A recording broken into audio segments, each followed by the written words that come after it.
The 2026 World Cup Final is being sold as New York, New Jersey. But the stadium is not in New York City.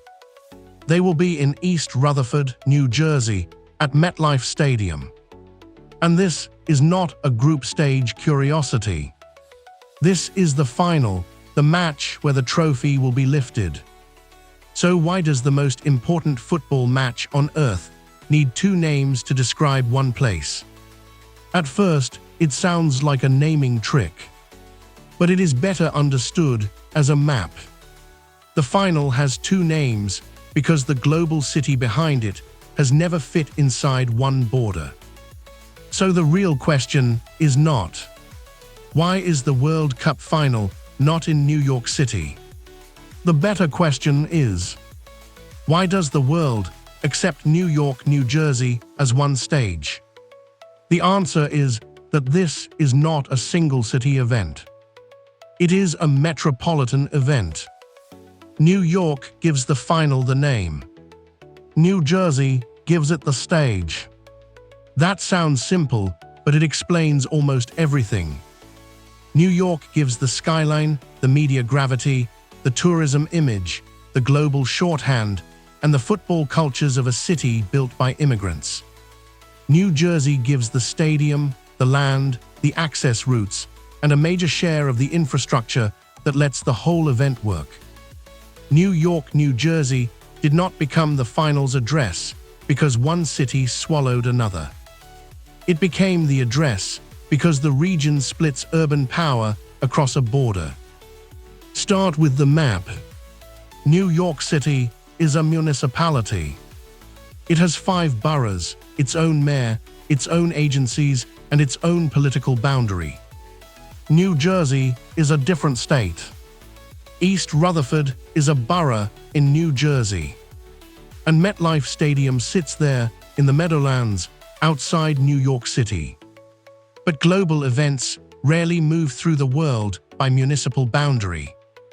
They move through airports, hotels, media markets, fan routes, security plans, sponsors, transport agencies, and recognizable names. That is where the wider region matters. The New York, New Jersey City metropolitan area had about 19.9 million residents in ACS 2024 data. For a visitor, the trip might begin at Newark, JFK, or LaGuardia. The hotel might be in Manhattan, Jersey City, Queens, Brooklyn, or near the stadium. The fan event might be in New York. The match might be in New Jersey. The passport stamp, the train ticket, the hotel booking, and the TV shot do not all belong to the same government. That is the first clue. New York, New Jersey is not a clean dot on a map. It is a set of connected functions. This habit is older than football. The region has been crossing this border for more than a century. The harbor, the rail lines, the tunnels, the terminals, and the port all made one thing clear. The Hudson River was a political boundary, but it could not be treated as an economic wall. In 1921, New York and New Jersey created the Port Authority through an interstate compact with congressional consent. You do not need to memorize the agency. The important point is what it reveals. The region was already too large, too valuable, and too complicated to work as only one side or the other. Freight did not stop at the state line. Passengers did not stop at the state line. Airports, ports, bridges, tunnels, and trains all forced the region to invent cross-border machinery. This is where the World Cup story becomes more than sports. Long before FIFA used the name New York, New Jersey, the region was already behaving like New York, New Jersey. Sports made the same logic visible. MetLife Stadium opened in 2010 in East Rutherford, New Jersey. It has a football and soccer capacity of 82,500. And its regular tenants are the New York Giants and the New York Jets. Think about that. Two teams with New York in the identity play their home games in New Jersey. To some people, that feels contradictory. But in this region, it is almost normal. The New York name carries media power and emotional recognition. The New Jersey site supplies stadium-scale land inside the same giant market. Manhattan can give you the postcard. The Meadowlands can give you the 82,500-seat bowl. That does not make New Jersey a footnote. It makes New Jersey essential. For a global final, the question is not simply where the famous skyline is. The question is where the region can actually fit the stage. And a World Cup final is much bigger than the match. To see that, imagine one fan. Maybe she flies in from Brazil. Maybe he flies in from England. They land at Newark, JFK, or LaGuardia. They might stay in Manhattan, Jersey City, Queens, Brooklyn, or near the stadium. They visit Times Square. They post a skyline photo. Then on matchday, they cross the Hudson River and go to East Rutherford. Their Instagram says New York. Their ticket says New York, New Jersey. Their seat is in New Jersey. That one route explains the whole video. The fan is not confused. The region is layered. Behind that trip is a much larger machine. In 2024, the Port Authority's 4 commercial airports served a record 145.9 million passengers, including 52.3 million international passengers. Even the cargo system tells the same story. The Port of New York and New Jersey handled 8.7 million TEUs in 2024. Those numbers are not the story by themselves.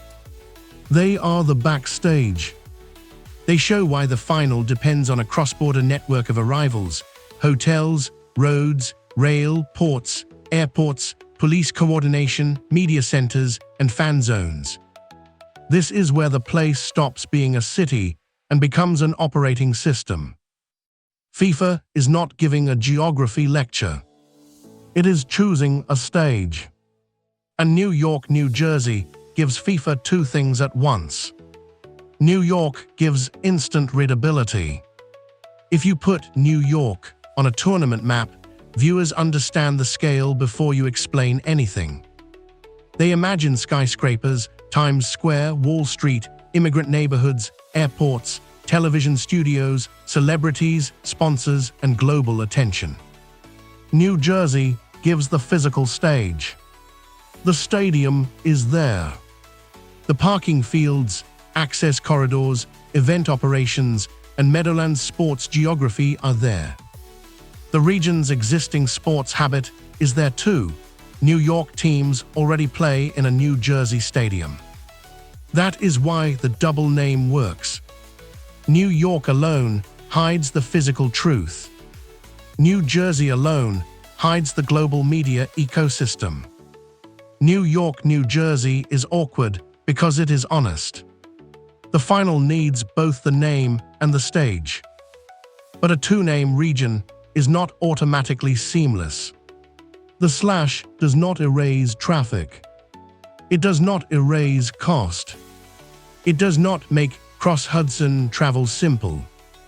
It does not settle who gets credit, who bears disruption, who profits, or which communities feel the pressure most directly. And it raises a fair question. If the final is physically in New Jersey, should New Jersey get more of the global credit? That question is not just local pride. It is part of the story. Without New Jersey, there is no stadium for this final. Without New York, the event loses some of the global shorthand that makes it feel instantly huge. That is why the wording matters. Calling the final only New York would be easy, but unfair to the place that physically hosts it. Calling it only New Jersey would be geographically accurate, but incomplete as a description of the event economy surrounding it. The honest version is more interesting. New Jersey is not borrowing a name. New York is not magically hosting a stadium outside its borders. The region is doing what it often does, splitting one global function across two political realities. So what is the formula? It is simpler than it looks. Names, stage, flows, institutions, audience. New York gives the name. New Jersey gives the stage. The airports, tunnels, ports, hotels, fan zones, media networks, and public agencies connect the rest. Most places try to fit that into one boundary. This region does not. That makes the name awkward. But it also makes the name accurate. The slash is not decoration. The slash is the system. So why does the 2026 World Cup Final have two names?